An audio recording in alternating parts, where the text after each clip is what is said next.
చూడండి మందారాలు ఎంత బ్రైట్‌గా ఎంత పెద్ద సైజులో పూసినాయి కదా!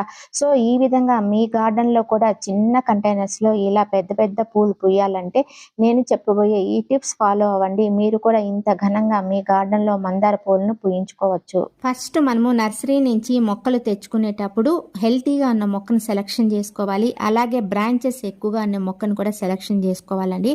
అప్పుడే మనకి ఎక్కువగా బర్డ్స్ అనేది వచ్చేసి పూలు అనేది విపరీతంగా వచ్చేస్తాయి. అలాగే మొక్కను మనం నాటుకునేటప్పుడు మట్టి మిశ్రమం అనేది చాలా ఇంపార్టెంట్ అండి. యూనివర్సల్ సాయిల్ అంటారు కదా, 30-30-30 రేషియోలో మనం మొక్కలు నాటుకున్నాం అనుకోండి, ఎలాంటి మొండి మొక్క అయినా సరే నాటుకుంటుంది. అలాగే కుండీల సైజు చాలా ఇంపార్టెంట్ అండి. ఫస్ట్ మొక్కను నాటుకునేప్పుడే పెద్ద పెద్ద కుండీలలో నాటుకోవాల్సిన అవసరం లేదండి. ఫస్ట్ చిన్న కంటైనర్లో నాటుకొని మొక్క బాగా ఎదిగిన తర్వాత మళ్ళీ పాట్ అనేది మనము చేంజ్ చేస్తూ ఉండాలి. ఈ విధంగా చిన్న చిన్న కుండీలలో మొక్కలను ఫస్ట్